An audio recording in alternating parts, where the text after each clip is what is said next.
भगवत गीता के ये 30 उपदेश आपको अपनी ज़िंदगी में हर जगह पर बहुत काम आएंगे। ज़िंदगी की हर मुश्किल में आपको सही राह दिखाएंगे। ये दिव्य उपदेश, ये बातें जानना और समझना हम सभी के लिए बहुत ज़रूरी है। इसीलिए इन 30 उपदेशों को आप आखिर तक ज़रूर सुनें।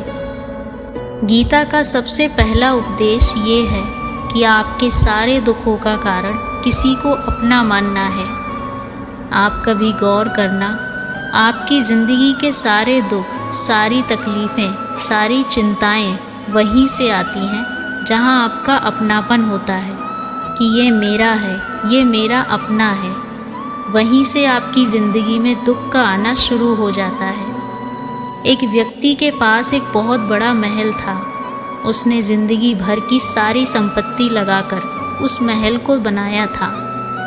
आसपास के शहरों के कई लोग उसके महल को देखने आते थे। बड़े बड़े सेठ उसके महल को खरीदने की कोशिश करते थे और वो महल उसका अहंकार था, उसके जीने की वजह था। उसका उस महल से बहुत मोह था। एक दिन उसके महल में आग लग गई। वो कहीं बाहर गया हुआ था। जब वो घर लौटकर आया तो उसने देखा कि महल आग में जल रहा है। अपने घर को आग में जलता हुआ देखकर उसे इतना दुख हुआ। उसने कहा कि अगर ये महल नहीं रहेगा तो मैं भी जिंदा नहीं रहूँगा। अगर महल ही जल रहा है तो मैं जी के क्या करूँगा। वो भी उसी महल में छलांग लगाने की कोशिश करने लगा। तो किसी ने उसे रोक लिया कि भाई, ये जो तुम्हारा महल है, इस महल का सौदा कल तुम्हारे बेटे ने किसी के साथ कर लिया है। उसे पता चला कि ये महल अब मेरा नहीं रहा, किसी और का हो चुका है। तो उसकी सारी चिंता खत्म हो गई। जैसे और लोग जलते हुए महल को देखकर तमाशा देख रहे थे, वैसे ये भी भीड़ में खड़ा हो गया। इतनी ही देर में उसका बेटा आया और अपने बेटे को देखकर वो इतना प्रसन्न हुआ, उसे आशीर्वाद देने लगा। तेरे जैसा बेटा तो बहुत भाग्यों से मिलता है। तूने तो मेरी ज़िंदगी बचा ली। आज इस घर में आग लगी और तूने कल ही इसका सौदा कर दिया। वो अपने पिताजी से कहने लगा, पिताजी, मैं इस महल के सौदे के लिए बात तो करने गया था, पर सौदा अभी पक्का नहीं हुआ है। जब उसके पिता ने ये सुना कि अभी इस महल का सौदा नहीं हुआ है, वो फिर से फूट फूट कर रोने लगा। महल वही है, इंसान वही है, लेकिन जब महल मेरा है तब वो बहुत दुख भी देता है और खुशी भी। लेकिन जब वो मेरा नहीं है, उससे मेरा कोई रिश्ता नहीं है, तो सारे दुख ही खत्म हो जाते हैं। ऐसे ही ज़िंदगी में किसी जगह को, किसी इंसान को, किसी रिश्ते को, किसी को अपना मान लेते हैं, मेरा मान लेते हैं, वहीं से सारे दुखों की शुरुआत होती है। वहीं से हर तकलीफ़ की शुरुआत होती है। श्रीमद् भगवत गीता का ये पहला उपदेश यही है कि आप जैसे ही किसी को अपनी ज़िंदगी जीने की वजह मान लेते हो कि इसके बिना तो मैं जी ही नहीं सकता, वो चीज़, वो इंसान, वो काम आपको बहुत दुख देता है। गीता का दूसरा उपदेश ये है कि आपने कोई भी कर्म किया हो, उसका फल आपको ज़रूर भोगना पड़ेगा। अगर आपने अच्छे कर्म किए हैं तो जाने अनजाने किसी मुश्किल वक्त में वो आपके अच्छे कर्म आपको उस मुश्किल वक्त से बचा लेंगे। अगर आपने गलत कर्म किए हैं, पाप किया है, तो उसकी सज़ा भी आपको ज़रूर मिलेगी। कोई इंसान कितना भी छुपकर कर्म करे, चाहे वो कितना ही चालाकी से कर्म करे, लेकिन कहते हैं उस परमात्मा के, उस ईश्वर के चारों तरफ कैमरे लगे हुए हैं। हमारे एक एक कर्म पर वो प्रकृति, वो परमात्मा अपनी दृष्टि बनाए रखते हैं। हमारे एक एक कर्म का हिसाब होता है। एक गांव में दो मित्र रहते थे। उन दोनों ने विचार किया, इस गांव में हम धन नहीं कमा पा रहे। वो दोनों धन कमाने के लिए शहर चले गए। कुछ वर्ष वहाँ रहकर उन्होंने काफ़ी धन कमाया। फिर सोचा अब हम अपने घर वापस चलते हैं। उस समय यातायात की इतनी सुविधाएं नहीं होती थीं, तो वो अपने बैलों पर ही यात्रा कर रहे थे। चलते चलते मार्ग में रात हो गई, तो उन्होंने विचार किया आज रात हम यहीं विश्राम करते हैं। एक मित्र ने कहा कि मैं यहाँ पर रहकर धन की रक्षा करता हूँ, तुम बाजार जाकर भोजन की व्यवस्था कर लो। जब वो मित्र बाजार गया तो उसके मन में पाप आ गया। उसने कहा इतना पैसा हमने कमाया है, अगर मैं इसको यहीं जंगल में मार दूँ तो सारा पैसा मेरा हो जाएगा, नहीं तो मुझे आधा धन इसको देना पड़ेगा। मन में खोट आने पर उसने अपने मित्र के खाने में जहर मिला दिया। उसके मित्र ने जहर वाला खाना खा लिया और उसकी मृत्यु हो गई, और वो व्यक्ति सारा धन लेकर अपने घर वापस आ गया। फिर उसके घर में एक पुत्र ने जन्म लिया। जब उसका बेटा पैदा हुआ तो बहुत बीमार रहता था। उसने अपने जीवन में जो कुछ भी कमाया था, उसका वो सारा धन अपने बेटे के इलाज में ही खत्म हो गया। बेटा बड़ा होता गया और उसका धन नष्ट होता गया।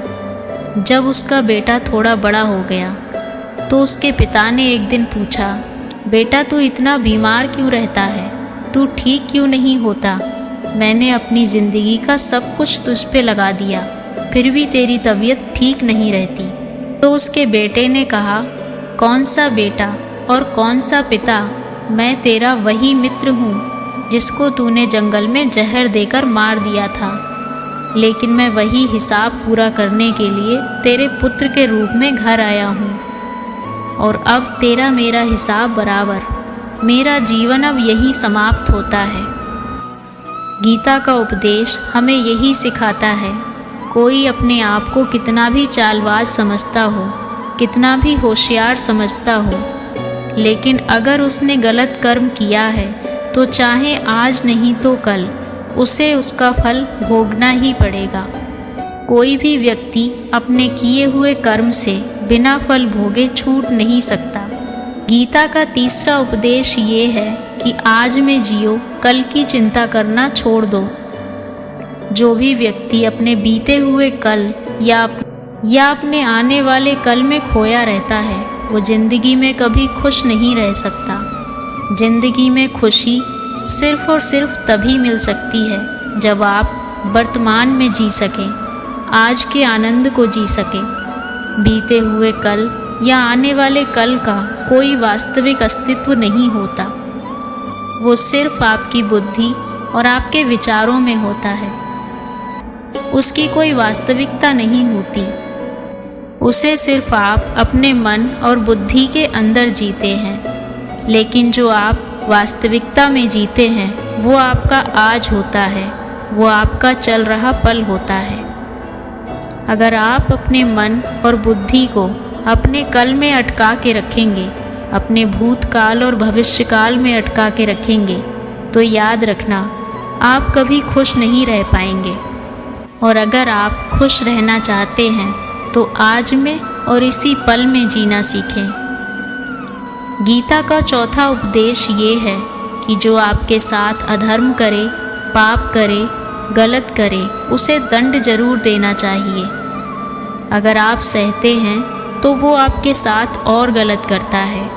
अगर आप सहते हैं तो उसके पाप में आप भी भागीदार हो जाएंगे।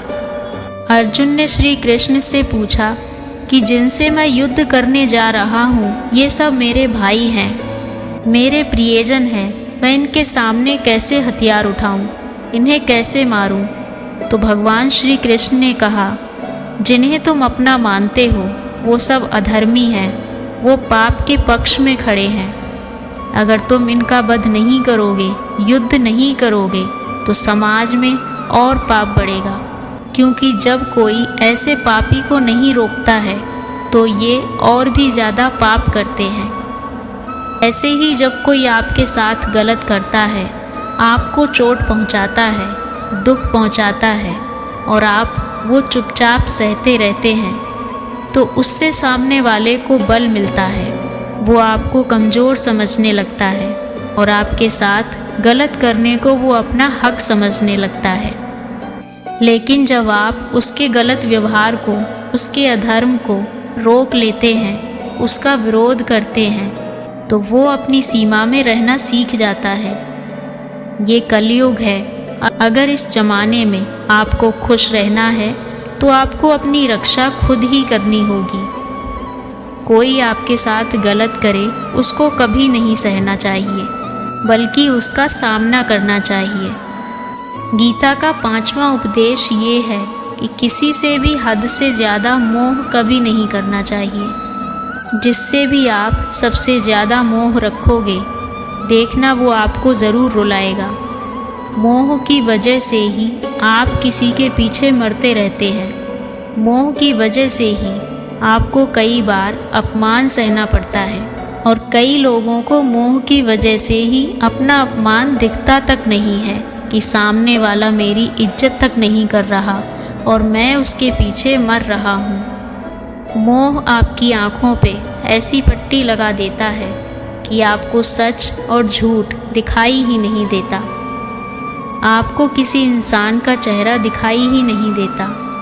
आप जो देखते हैं, सुनते हैं, उसी पर यकीन कर लेते हैं। फिर चाहे आपको कितना ही दर्द मिल रहा हो, अगर आप किसी इंसान को ठीक से समझना चाहते हैं, किसी की सच्चाई जानना चाहते हैं, तो उसके लिए ये बहुत ज़रूरी है कि आप उसके मोह से जल्दी बाहर आ जाएं। वास्तविकता में रिश्ते दुख नहीं देते, आपका मोह आपको दुख देता है। जिस दिन मोह खत्म, उस दिन किसी भी रिश्ते से आपको कोई दुख नहीं मिल सकता, क्योंकि आपको फिर कोई फ़र्क ही नहीं पड़ेगा।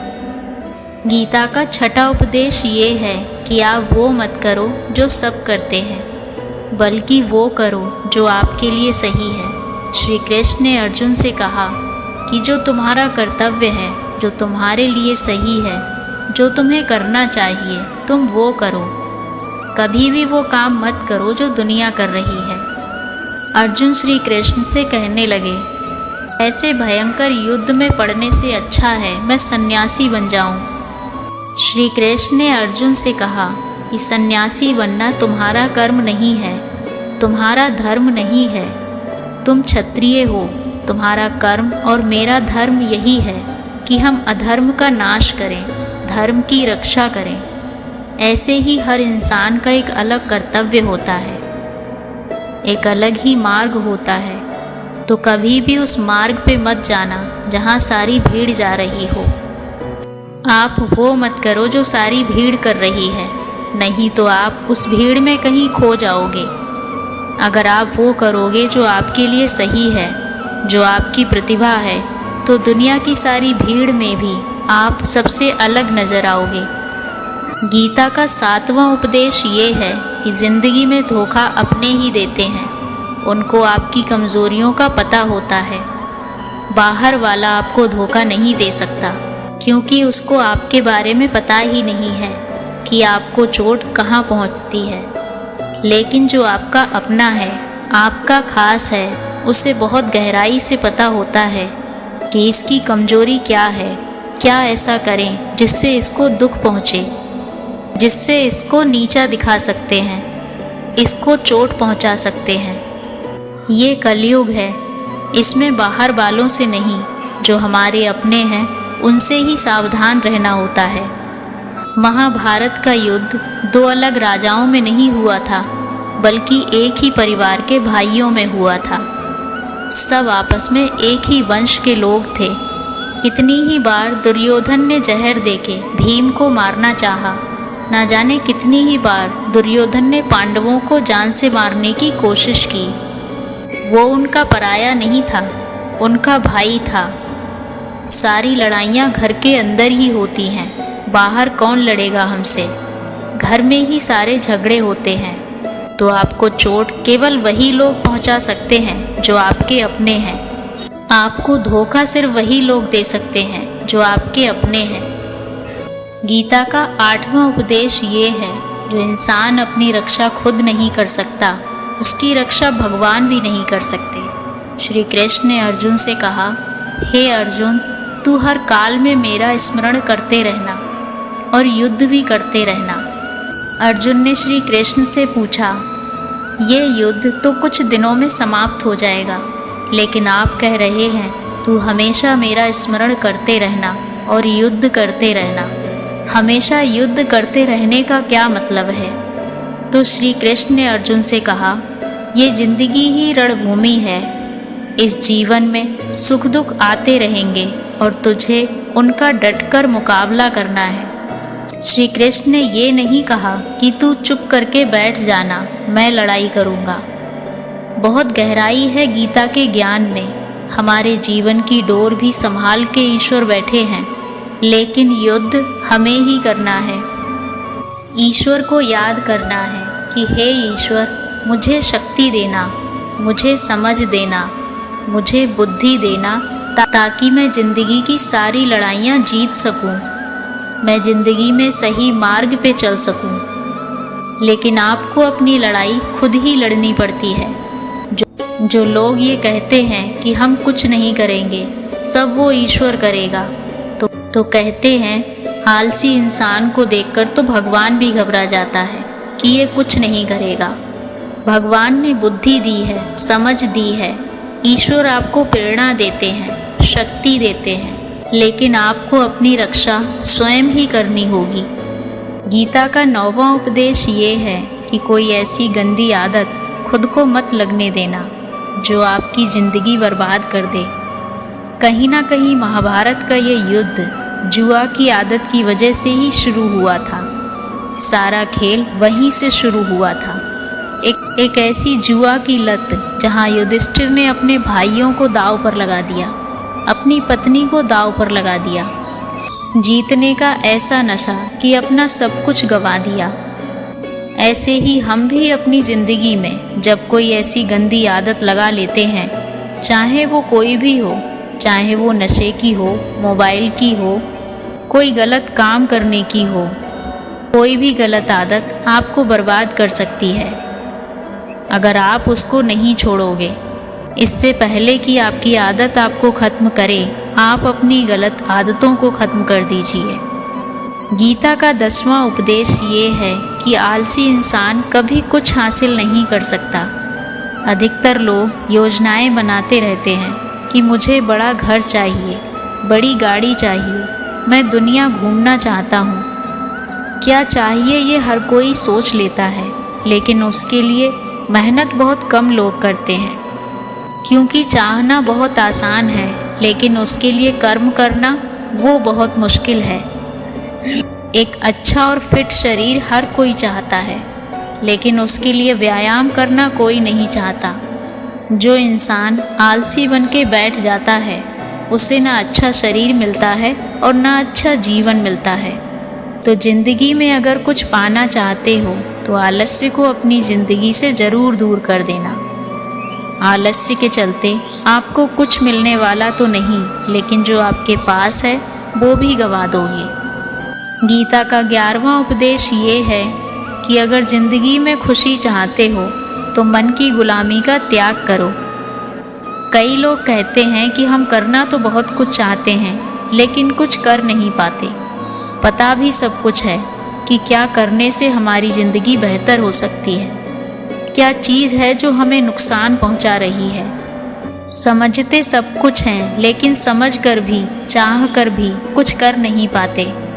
वो इसीलिए होता है कि आप अपने मन के गुलाम बन चुके हैं। लोग तो अपनी जीभ का स्वाद तक नहीं छोड़ पाते, फिर कहते हैं कि हम पतले नहीं हो पाते।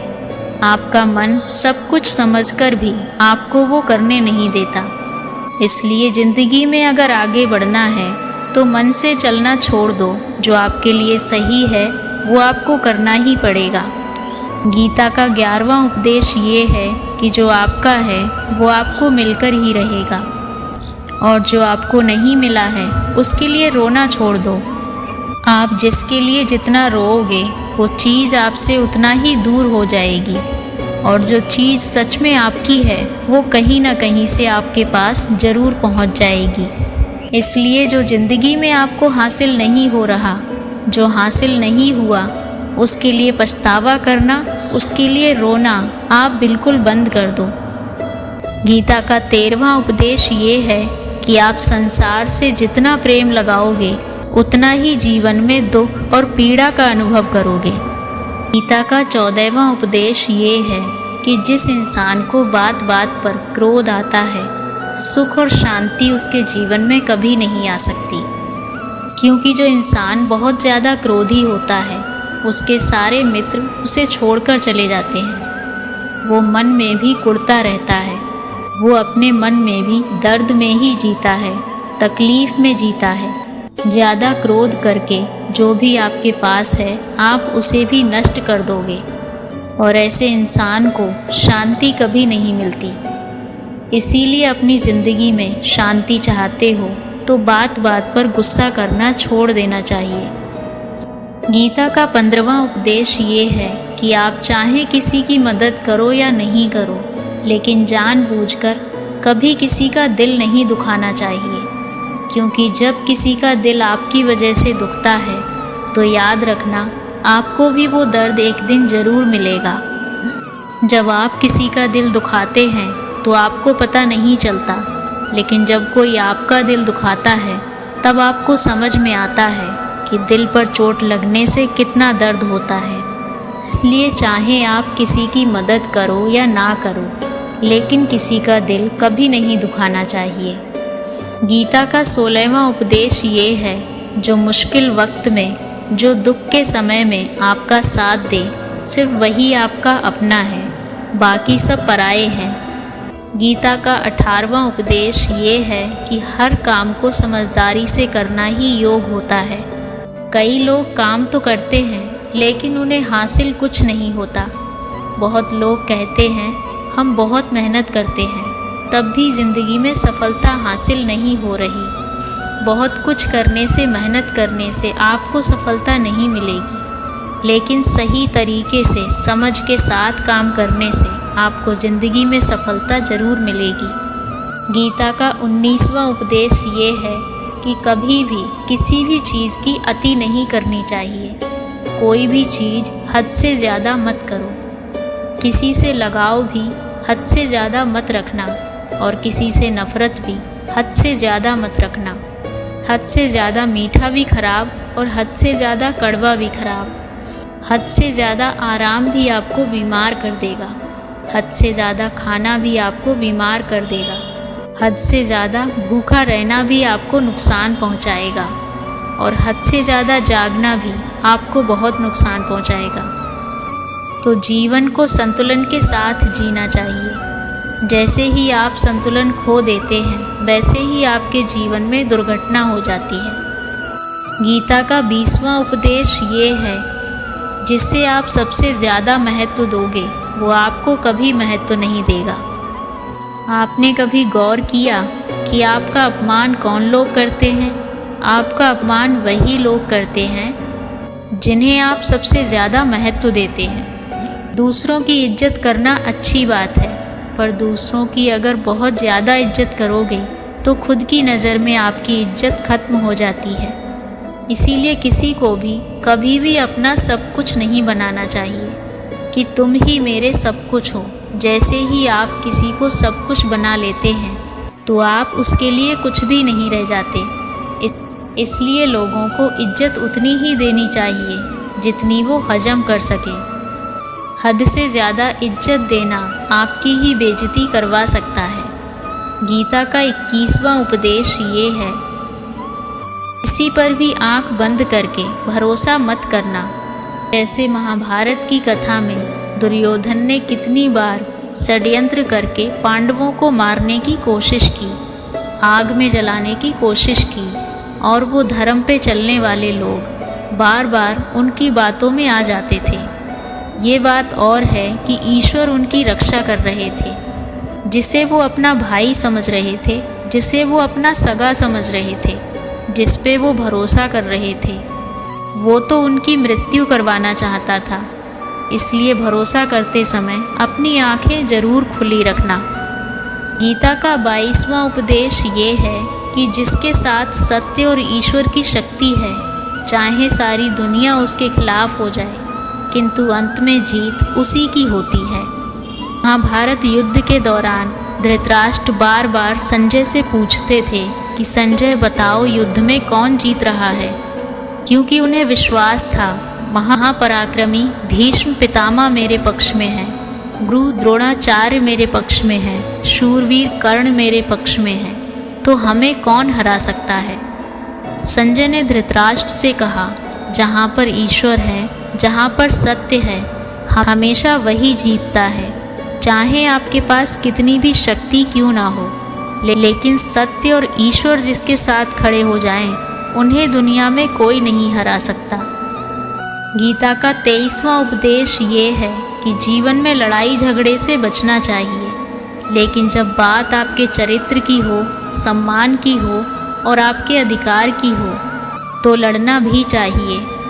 अर्जुन भी महाभारत का युद्ध करना नहीं चाहते थे, क्योंकि उनके सामने उनके अपने ही खड़े थे। श्री कृष्ण ने उन्हें उपदेश दिया, यहाँ पर बात लड़ाई की नहीं है, तुम्हारे सम्मान की है, चरित्र की है, तुम्हारे अधिकार की है। जो कौरवों ने द्रौपदी के साथ भरी सभा में अपमान किया, इतना बड़ा अधर्म किया, वो तुम्हें कभी नहीं सहना चाहिए। इसलिए जब बात आपके चरित्र पे आ जाए, आपके सम्मान पे आ जाए, तो फिर चाहे वो आपका अपना ही क्यों ना हो, आपको उसके साथ जरूर लड़ना चाहिए। गीता का 24वां उपदेश ये है, चाहे कितना ही बुरा वक्त आ जाए, लेकिन जो इंसान जिंदगी में हिम्मत नहीं हारता, वो सब कुछ हासिल कर सकता है। जब पांडव जुए में सब कुछ हार गए, उनको 12 साल के लिए वनवास मिला और 1 साल के लिए अज्ञातवास मिला। तब वो भिक्षा लेकर अपनी जिंदगी को पालते थे, जंगलों में भटकते रहते थे, भयानक जानवरों के बीच। लेकिन इतना मुश्किल वक्त झेलने के बाद भी आखिर में विजय उन्हीं को मिली, क्योंकि उन्होंने अपने अंदर कभी हिम्मत नहीं खोई। ऐसे ही आपकी ज़िंदगी में कितना भी मुश्किल वक्त क्यों ना आ जाए, लेकिन आपके अंदर अगर हिम्मत है तो जीत आपकी ही होगी। गीता का 25वां उपदेश ये है कि जो किसी और का है, उस पर कभी अधिकार मत जमाना।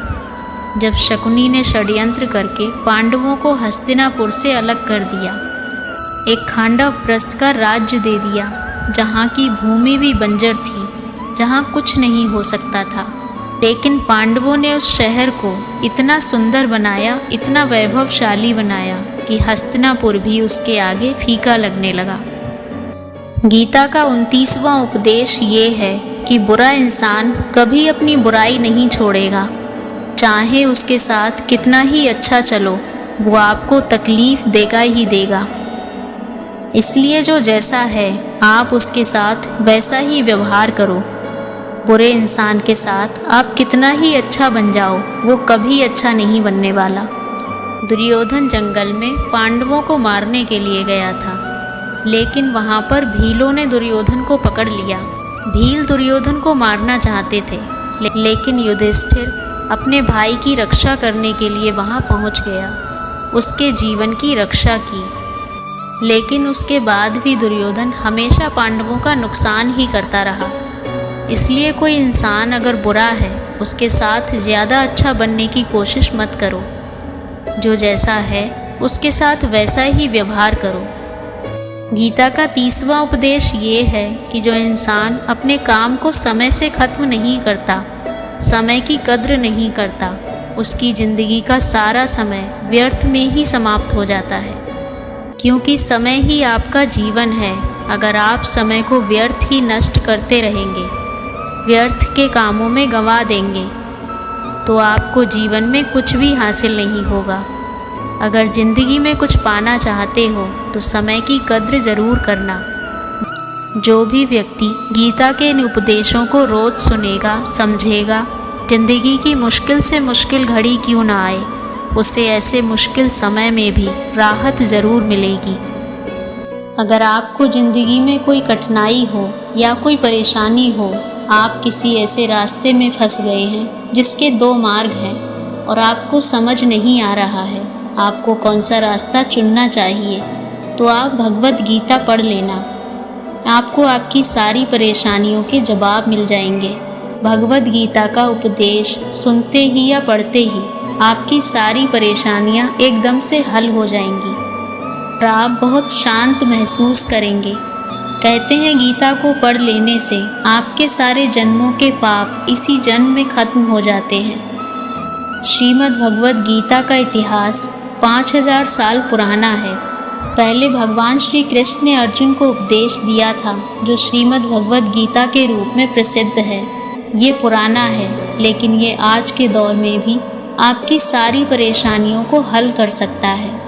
भगवद गीता आपको जीने का ऐसा ढंग सिखाती है जो भरोसे और त्याग पर निर्भर होता है। जब तक आपको किसी चीज़ पर भरोसा नहीं है, आप उसको हासिल नहीं कर सकते। भरोसे और त्याग से ही आपको सब कुछ हासिल हो सकता है। भगवान विष्णु के अवतार श्री कृष्ण ने भगवद गीता में बताया है, जीवन का अर्थ क्या है। जीवन का अर्थ जानना है तो पहले तुम्हारा कर्तव्य क्या है ये जानो। कर्तव्य एक ऐसी चीज़ होनी चाहिए जो तुम्हें करना बहुत पसंद हो, तभी तुम खुश रह पाओगे और जो तुम्हारे आसपास हैं वो भी खुश रह पाएंगे।